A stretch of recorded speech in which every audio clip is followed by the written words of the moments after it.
పరిసర ప్రాంత ప్రజలకు శుభవార్త. ప్రార్థనాశక్తి తైలాభిషేక ఆరాధన ప్రతి నెల మొదటి బుధవారం. సమయం ఉదయం 10 గంటల నుండి. NK highway grounds, Autonagar, Gudem highway bypass road, Tadepalligudem. ప్రార్థనాశక్తి తైలాభిషేక ఆరాధన ప్రతి నెల మొదటి గురువారం. సమయం ఉదయం 10 గంటల నుంచి. స్థలం తూర్పుగోదావరి జిల్లా, అమలాపురం దగ్గర, ఉప్పలగుప్తం. విజయవాడ పరిసర ప్రాంత ప్రజలకు శుభవార్త. ప్రార్థనాశక్తి తైలాభిషేక ఆరాధన ప్రతి నెల మొదటి శనివారం. సమయం ఉదయం 8 గంటల నుండి. స్థలం బొబ్బూరి గ్రౌండ్స్, భవానీపురం, పున్నమి ఘాట్, విజయవాడ. ప్రార్థనాశక్తి తైలాభిషేక ఆరాధన జూన్ 7 ఆదివారం.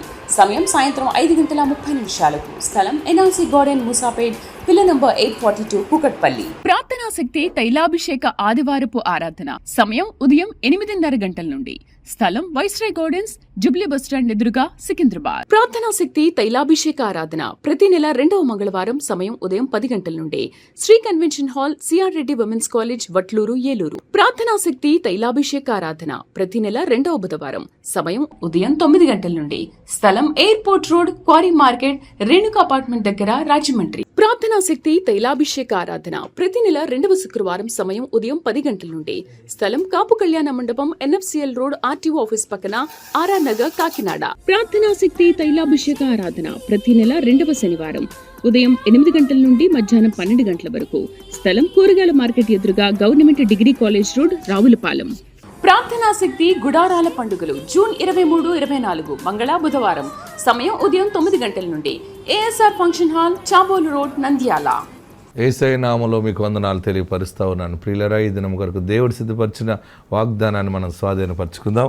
పరిశుద్ధ గ్రంథం నుండి యోబు గ్రంథము 5వ అధ్యాయము 25వ వచనం ద్వారా ప్రభు మిమ్మల్ని దర్శిస్తూ ఉన్నారు. యోబు గ్రంథం 5వ అధ్యాయము 25వ వచనం నేను చదువుతున్నాను. నాతో కూడా కలిసి మీరు కూడా చదువుతారని తెలియపరుస్తూ ఉన్నాను. మరియు నీ సంతానము విస్తారమగుననియు, నీ కుటుంబీకులు భూమి మీద పచ్చిక వలె విస్తరించుదురనియు నీకు తెలియను. శుభవార్త ఏంటంటే మీ కుటుంబం విస్తరించబడుతుంది. ఏమో మేమిద్దరే ఉన్నాం, మాకు ఒక పిల్ల లేదు, ఒక జల్ల లేదు, పిల్లోడు లేడు, ఎవరు లేరని అనుకుంటున్నారు కదా. మేము ఎన్నో తిరుగుతున్నాం గర్భఫలాల కొరకు. మాకు ఒక కొడుకో ఒక కూతురో ఎవరో ఒకరు. ముందుగా పెళ్ళైన 1-2 సంవత్సరాలు అయితే మాకు ఆ బిడ్డ కావాలి, ఈ బిడ్డ కావాలని అడుగుతారు. 4 సంవత్సరాలు 5 సంవత్సరాలు దాటిపోయాక ఇక పిల్లలు పుట్టరని డాక్టర్లు కూడా కొన్ని సమయాల్లో హెల్త్ కండిషన్ బట్టి, ఉన్నటువంటి యూట్రస్లో ఉన్న ప్రాబ్లం బట్టి, వారి ఇద్దరి మధ్య ఉన్నటువంటి ఆ యొక్క బలహీనతలను బట్టి డాక్టర్లు చాలామంది చెప్తారు మీకు పిల్లలు పుట్టే అవకాశం లేదని. ఆ మాటలు విన్నాక అనిపిస్తుంది, దేవుడు ఏదో బిడ్డనిచ్చినా బాగున్నాం. తెల్లగా ఉన్నా, నల్లగా ఉన్నా, ఆడపిల్లైనా మగపిల్ల. నేను చాలామందిని అడుగుతాను, మీకు ఏ పిల్లలు కావాలి, మీకు ఎవరు కావాలి, మగ బిడ్డ కావాలి, ఆడబిడ్డ, దైవజనుడా, ఎవరో ఒకరు ఇచ్చేలా ప్రార్థన చేయ బాబు అంటే చాలా జాలేస్తుంది. ఎందుకంటే వారు అంత ఆశతో ఉన్నారు. కానీ ఈ దినాన్ని దేవుడు నీతో మాట్లాడుతూ ఉన్నది ఏంటంటే, జ్ఞానమైన బిడ్డల్ని దేవుడు నీకు ఇవ్వబోతున్నాడు. ఆరోగ్యమైన బిడ్డల్ని ఇచ్చి నిన్ను విస్తరింప చేయబోస్తున్నాడు ఆయన. ఈరోజు ఆశీర్వాద వాగ్దానం ఏంటంటే, మీరు మీ పిల్లలు విస్తరించబడతారు. మీ కుటుంబంలో అయ్యో మాకు దేవుడు ఇచ్చాడు, నాకు ఒకే బిడ్డ ఇచ్చాడు, ఆ బిడ్డకి ఒక్క బిడ్డని ఇస్తే బాగుండు, లేదా 2 బిడ్డలు ఇస్తే బాగుండు. ఇంతవరకు ప్రార్థన చేసిన రీతిగా, ప్రవచించిన రీతిగా 8,000 మందికి దేవుడు బిడ్డలను ఇచ్చాడు. 8,000 ప్రవచనాలు నెరవేరిన ప్రార్థనా శక్తిలో ఈ జరుగుతున్న 23 సమయాలు ఆరాధనలు జరుగుతూ ఉన్నాయి. దగ్గర 24 అన్ని చోట్లకి బిడ్డలను ప్రజలు ఎత్తుకుని వస్తూ ఉన్నారు. ఇప్పుడు చాలామంది బిడ్డలు వారి తల్లి చేతి పట్టుకుని నడుచుకుంటూ వస్తూ ఉన్నారు. చాలామంది స్కూల్కి వెళ్ళిపోతూ ఉన్నారు, చదువుతూ ఉన్నారు. ప్రియులరా, తైలాభిషేక ప్రార్థనలో ఆశీర్వాదాలు పొందుకుంటూ వస్తూ ఉన్నారు. ఎందుకంటే యేసు దగ్గరికి వస్తే యేసయ్య అన్నీ ఇస్తాడు. మీరు ఎవరున్నా, మీరు ఏ స్థితిలో ఉన్నా, ఎక్కడున్నా, మీరు ఏ మతం వారైనా కానీ యేసయ్య అని అడిగితే ఇస్తాడు. యేసులో ఉన్న స్పెషాలిటీ ఏంటంటే, అడిగే వారికి మీరెవరు, నా చర్చకు వస్తున్నారా, రావట్లేదా, మీరు ఎన్నాళ్ళు వచ్చారు, నా గురించి ఎప్పుడైనా నన్ను ఏదైనా విమర్శించారా, ఇలాగ అనుకునే దేవుడు కాదు. ఈయన ప్రేమ స్వరూపి. ఆమేన్. మనం తప్పిదాలు చేసినా క్షమించి చేర్చుకుని హత్తుకుని ముద్దాడే గొప్ప దైవ కుమారుడు నజరేయుడైన యేసు. ఆమేన్. మేము యేసయ్య ప్రేమను రుచి చూసాం కనుక ఆ ప్రేమ గురించి అందరికీ చెప్తూ ఉన్నాను నేను లోకమంతా తిరిగి. ఎవరైతే యేసయ్యని చేర్చుకుంటున్నారో వారికి దేవుడు గర్భఫలాలు ఇస్తున్నాడు, భూఫలాలు ఇస్తున్నాడు, అన్ని రకాలుగా అభివృద్ధి పొందుతూ ఉన్నారు. ఈ దిన ఆశీర్వాదం ఏంటంటే యోబు గ్రంథం 5వ అధ్యాయం 25వ వచనంలో నీ సంతానము విస్తారమగును. పిల్లలోకి ఎలా అభాషణ అయిపోయింది, లేకపోతే బిడ్డకి ఇలా జరిగింది, లేకపోతే కుమారుడు పుట్టి చనిపోయాడు, లేకపోతే బిడ్డలకి బిడ్డలు చనిపోయారు, లేదా బిడ్డలకు బిడ్డలు లేరు, లాస్ అయ్యాను అని అనుకుంటున్నామేమో. నో, మరలా మీ సంతానము అద్భుతముగా అక్కడ రాశాడు. ఎంత చక్కగా రాశాడంటే చూడండి, నీ సంతానం విస్తారమగున, నీ కుటుంబీకులు భూమి మీద పచ్చికల వలె విస్తరిస్తారు. దేవునికి మహిమ కలుగును గాక. అభివృద్ధి అనేది పచ్చికల వలె దేవుని దీవెనలతోటి నీ కుటుంబీకులు అనమాట. నీ సర్నేములందరూ ఆశీర్వదించబడతారు. ఎందుకంటే నిన్ను బట్టి మొత్తం నీ వంశం ఆశీర్వదించబడుతుంది, ప్రజలు విస్తరించబడతారు. మాకు ఏ బలం ఉంది? జనబలం ఉందా, కుటుంబ బలం ఉందా, పేరు బలం ఉందా, ఆ బలం ఉందా అని అనుకుంటాం కొన్ని సమయాల్లో. నీకు దేవుడు అన్ని బలాలు అనుగ్రహిస్తూ ఉన్నాడు. ఆత్మదేవుడు మిమ్మల్ని విస్తరించి ఫలింపజేయునుగాక. ఆమెన్. ప్రియులరా, దేవుని వాక్యంలోకి వెళ్దాం. మరి పరిశుద్ధ గ్రంథంలో దేవుని యొక్క వాక్యాన్ని మనం ధ్యానిస్తూ ఉన్నప్పుడు యెషయా గ్రంథం 40వ అధ్యాయము యాకోబు విషయంలో దేవుడు చెప్పిన మాట అనమాట. అందరూ పరిశుద్ధ గ్రంథం తెరవండి. యెషయా గ్రంథము 40వ అధ్యాయము. యెషయా గ్రంథం 40వ అధ్యాయము. అంటే ఇక్కడ సందర్భం ఏంటంటే 27 నుండి మనం చూస్తే యాకోబు కొన్ని కష్టాలు బాధలు వచ్చినప్పుడు యాకోబు అలసిపోయి మాట్లాడే మాటలకి దేవుడిచ్చే మాట. ఎస్, యాకోబు ఐజయా చాప్టర్ 40 వర్స్ 27. యాకోబు నా మార్గము యెహోవాకు మరుగైయున్నది. యాకోబు అనుకుంటున్నాడని దేవుడు చెప్తున్నాడు. యాకోబు అన్న మాట ఏంటంటే నా మార్గము యెహోవాకు మరుగైయున్నది, నా న్యాయము నా దేవుని దృష్టికి కనబడలేదు అని నీవేళ అనుచున్నావు. ఇశ్రాయేలు నీవేళ ఇలాగు చెప్పుచున్నావు. నీకు తెలియలేదా? నీవు వినలేదా? భూదిగంతములను సృజించిన యెహోవా నిత్యుడగు దేవుడు, ఆయన సొమ్మసిల్లడు. అందరూ అండర్లైన్ చేసుకోండి. ఓ యాకోబు, నీకు ఇది తెలియదా? భూమిని సృష్టించిన వాడు నిత్యుడగు దేవుడు, ఆయన సొమ్మసిల్లడు. అండర్లైన్ చేసుకోండి, మనకు కావలసిన పాయింట్ వచ్చింది. ఆయన సొమ్మసిల్లడు, అలయడు. ఆయన జ్ఞానము శోధించుట అసాధ్యము. సొమ్మసిల్లిన వారికి చూడండి, ఆయన సొమ్మసిల్లడు, ఆయన అలసిపోడు. ఆమేన్. హల్లెలూయా చెప్పాలి, ఇంకొకటి హల్లెలూయా చెప్పాలి. మనము కూడా కొన్ని విషయాలు అలసిపోతాం. ఈవెన్ గర్భాన పుట్టిన కుమార్తెకైనా కుమారుడికైనా ఒక్క సమయం వరకు నీవు అలసిపోకుండా పెట్టగలవు, అలసిపోకుండా ప్రేమించగలవు. ఒక సమయం వచ్చేటప్పటికి తల్లిదండ్రులు బలం తగ్గేటప్పటికి పిల్లలు ఇంకా తల్లిదండ్రుల మీదే ఆధారపడతా ఉంటే వాళ్ళు ఏం చెప్తారు చెప్పాలి. మీరు ఇన్నాళ్ళు బలం ఉంది కాబట్టి చెప్పరే మీరు అందరూ, ఉద్యోగం ఉంది కాబట్టి, జీతం ఉంది కనుక నాకే కళ్ళు నెత్తికెక్కి నేను అసలు ఏమీ కనపడలేదు, నాకు అలా పెట్టాను, నీకు అలా చేసాను, ఏదంటే అది కొన్నాను, గాజు అంటే గాజు కొన్నాను, బూజు అంటే బూజు కొన్నాను, జోడు అంటే జోడు కొన్నాను. నీకు ఎప్పుడు నా కార్డు నీ దగ్గరే పెట్టాను. నా బిడ్డ బాగోవాలి, నా కూతురు బాగోవాలి, నా కొడుకు బాగోవాలి, ఇంకెన్నని నేను పెడతాను. చివరికి ఒకరోజు తల్లి మాట్లాడుతుంది. ఏమంటుంది? హలో, మాట్లాడారు ఆల్రెడీ, మీరు తల చేసుకుంటున్నారు.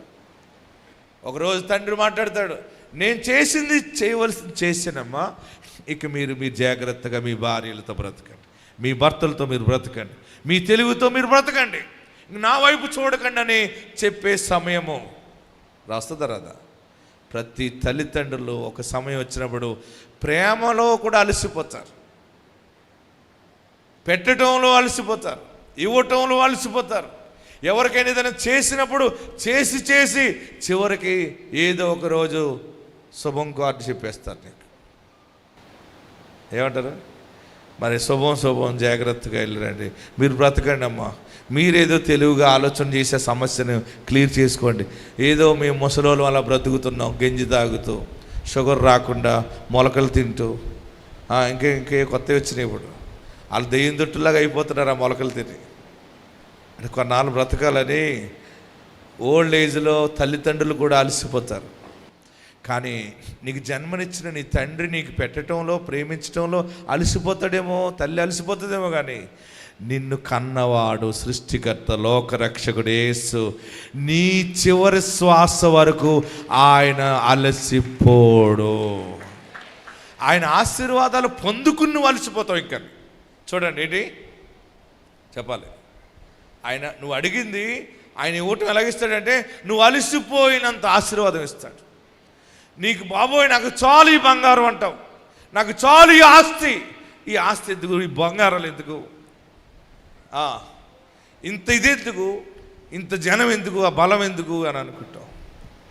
నేను రుచి చూసి చెప్తున్నాను, ఆయన్ని ఎక్కువ అడగకూడదు. అడిగేవంటే మాత్రం మనం కాయలేం, మనం తట్టుకోలేము. అందుకనే ఒళ్ళు దగ్గరెట్టుకుని అడగండి. ఏమీ లేనప్పుడు నాకు ఇంత బంగారం కావాలి, ఇంత ఆస్తి కావాలనుకుంటే ఆయన ఇంత అంత ఇచ్చేవాడు కాదు, మొత్తం కొండ తెచ్చి నీ మీద పాడేస్తాడు. దాన్ని బాగు చేయడం నీ తరం కాదు, దాన్ని జాగ్రత్త చేసుకోవడం నీ తరం కాదు. ఆయన డోర్ ఓపెన్ చేసాడంటే ఒక్కసారి వచ్చి పడిపోతుంది సియోను కొండ. ఆమెన్, హల్లెలూయా చెప్పండి, ఇంకొకటి హల్లెలూయా చెప్పండి.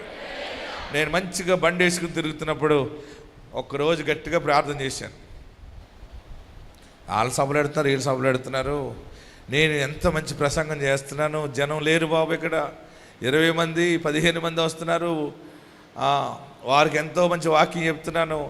ఏంటి అసలు వాడుకుంటే ఇప్పుడే వాడుకోవాలి నువ్వు.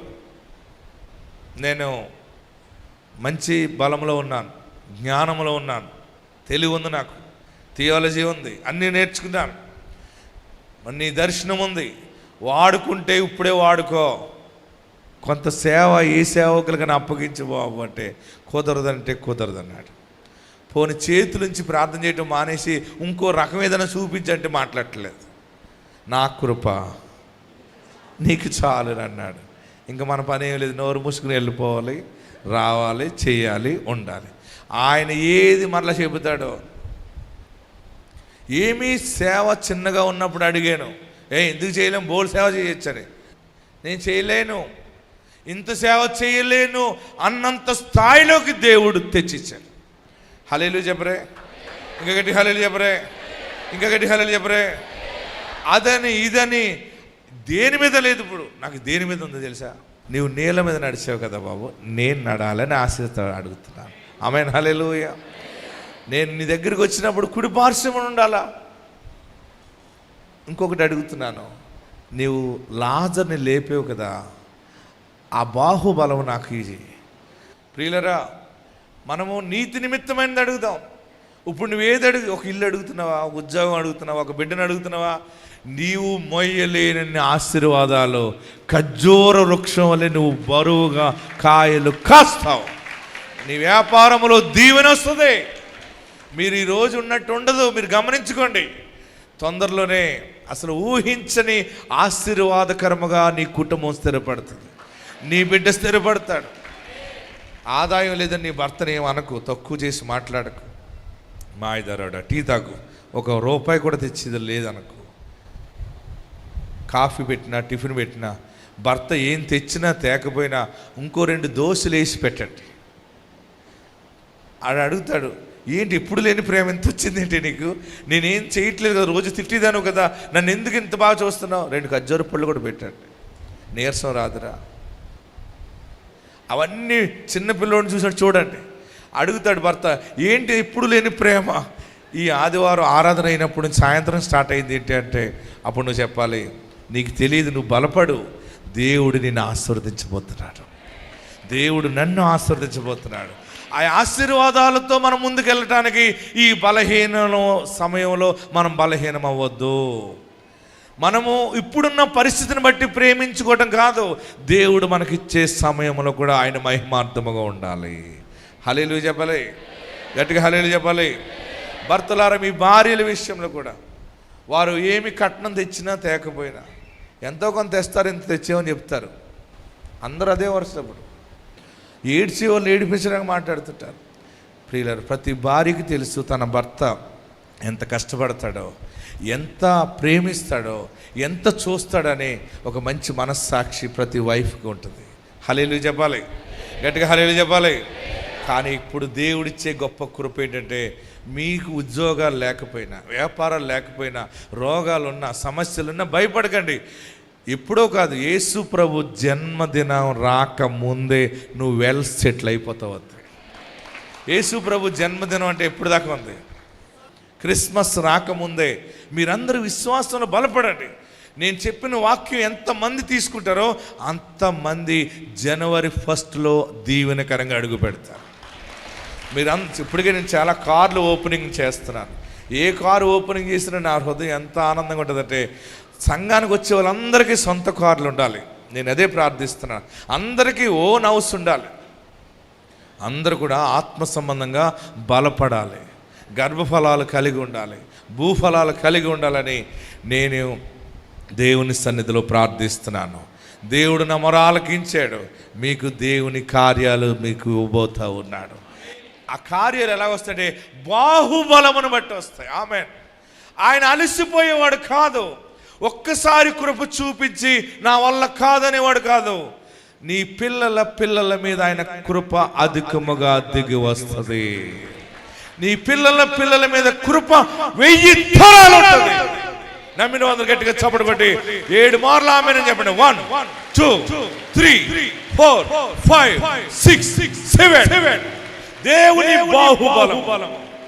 మనము మన బలమును బట్టి మాట్లాడతాం. మన బలము బలహీనమైనప్పుడు మన మాట బలహీనమైపోతుంది.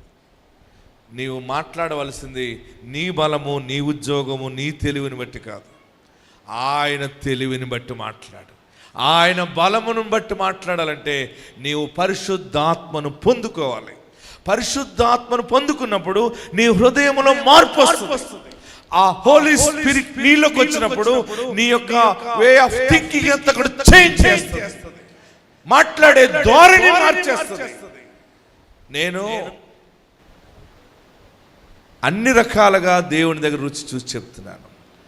సేవలో ఎగ్జాంపుల్ చెప్పాను మీకు. సేవ చాలా నా వంతు చేయగలిగినంత దేవుడు ఇంతవరకు నడిపించాడు. ఇక మీదట ఆయన దర్శనాన్ని బట్టి నడిపిస్తాడు. ఇక మన చేతులు ఏమి లేదు, అది వెళ్ళిపోతుంది. దేవుని బాహుబలము అలసిపోనిది. అలసిపోతుందా? చదవండి. యాకోబు, నీకు తెలీదా నేను అలసిపోతానా? నీ దేవుడని యెహోవా సొమ్మసిల్లువాడా? సొమ్మసిల్లిపోతాడా? నో. చదవండి. ఆయన సొమ్మసిల్లడు. ఐజయా 40:28. చదవండి. నీకు తెలియలేదా? నీకు తెలియలేదా? నీవు వినలేదా? ఓ చూడండి. నీకు తెలియదా? నువ్వు వినలేదా? భూదిగంతమును సృజించిన యెహోవా నిత్యుడగు దేవుడు ఆయన సొమ్మసిల్లడు అలయడు. చూడండి, ఆయన సొమ్మసిల్లడు అలయడు.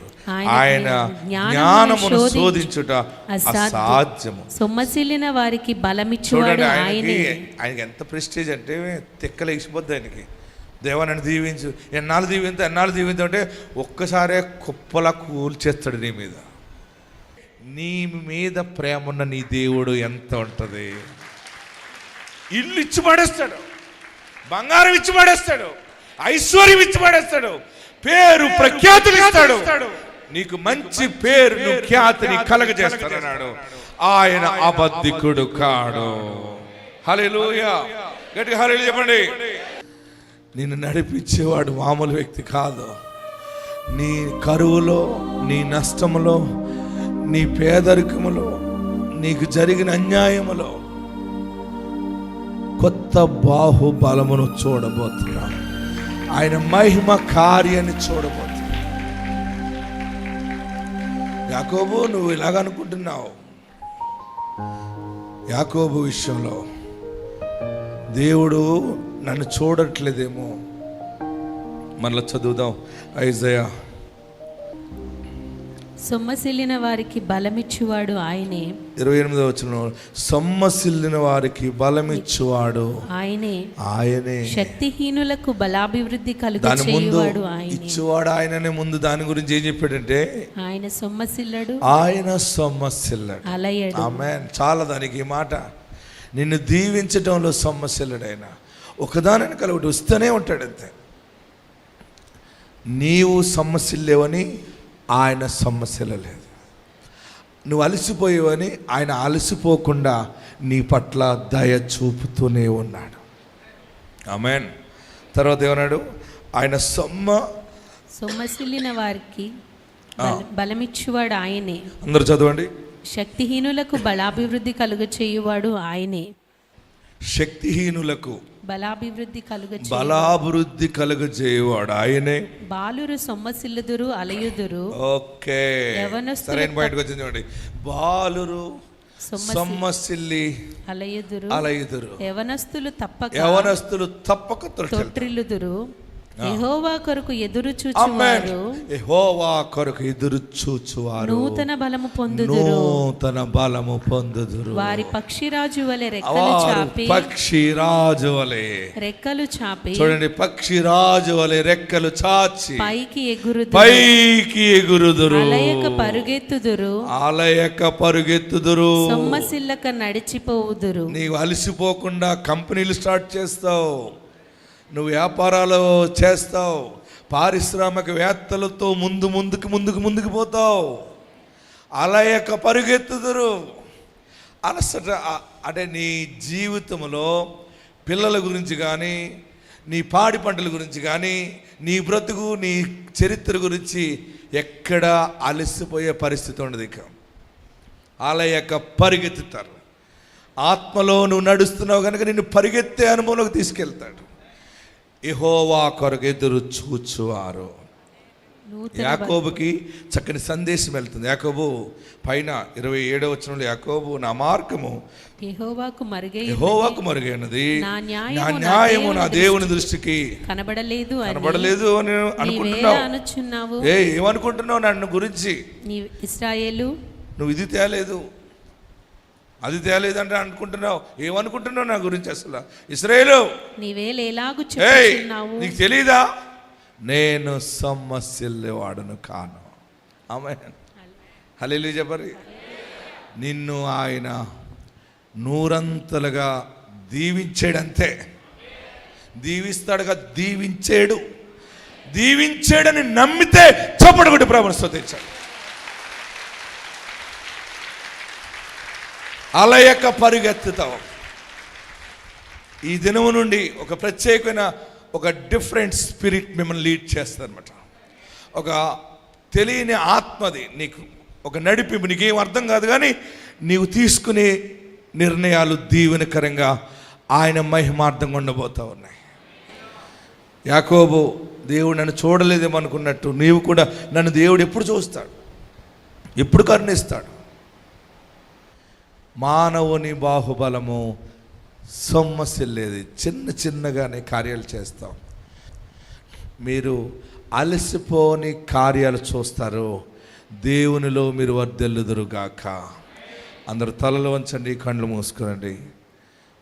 ఒక బలమైన ఆత్మ దిగి వచ్చింది. ఆత్మ మనల్ని తాకుతూ ఉంది. ఎక్కడున్నవారు అక్కడే లేచి నిలవబడి కండ్లు మూసుకుని చేతులు జోడించి, సొమ్మసిల్లని బాహుబలము, ఆగని కృప, ఆరని దీపము, సాగిపోయే నీ జీవిత ప్రయాణము. ఈ శ్రమ నీకు శ్రమగా అనిపించదు. నిన్ను బాహుబలము ఆవరించి ఉంది. దేవుని బలం ఉంది నీ దగ్గర. నీ జ్ఞానము, నీ తెలివి కంటే నీ శ్రమలో, నీ దుఃఖ సమయంలో అది బయటకు వస్తుంది బాహుబలం. ఎక్కడున్నవారు అక్కడే తలలో వంచి కళ్ళు మూసుకుని చేతులు జోడించి నీ బాహుబలముతో కూడిన కార్యబలం నా జీవితంలో జరిగించు అని ప్రార్థన చేయండి. అందరు కొద్ది నిమిషాలు ప్రార్థన చేయండి. ప్రార్థన చేయండి. దేవుడిచ్చిన వాక్యము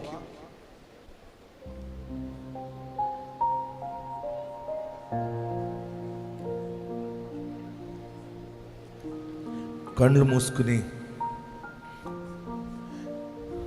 అందరూ కూడా నీ బాహుబలము ఎన్నడైనా దూరమాయనా,